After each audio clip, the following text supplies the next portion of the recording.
गरीबनाथ की जय।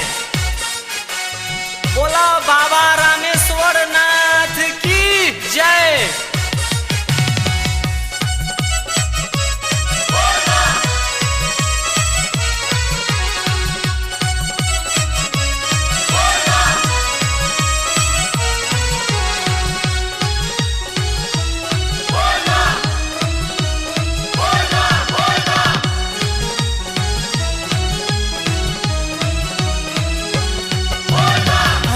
देखी बाबा रहुए दुअरिया हंस लगी हमारा त सगरो नगरिया।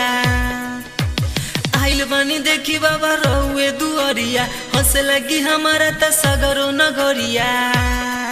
मोरा दुख हो के दूर तू कइल कर कइल कर कइल कर। भोले बाबा के नाम तू जपल कर, बैजू बाबा के नाम तू जपल कर। भोले बाबा के नाम तू जपल कर, बैजू बाबा के नाम तू जपल कर। भोले बाबा के नाम तू जपल कर, बैजू बाबा के नाम तू जपल कर।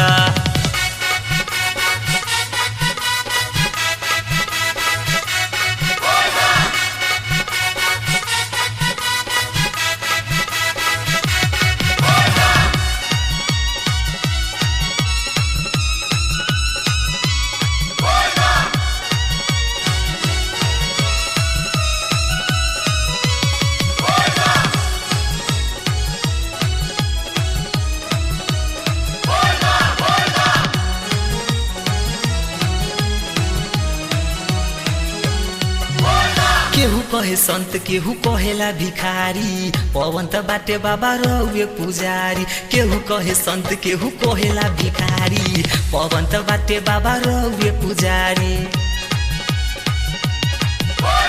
आइल बनी देखी बाबा रहुए दुअरिया हंस लगी हमारा त सगरो नगरिया। आइल बनी देखी बाबा रहुए दुअरिया हंस लगी हमारा त सगरो नगरिया। मोरा दुख हो के दूर तू कइल कर कइल कर कइल कर।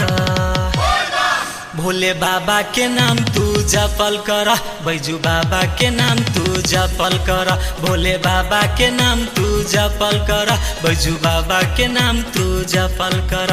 भोले बाबा के नाम तू जपल कर, बैजू बाबा के नाम तू जपल कर।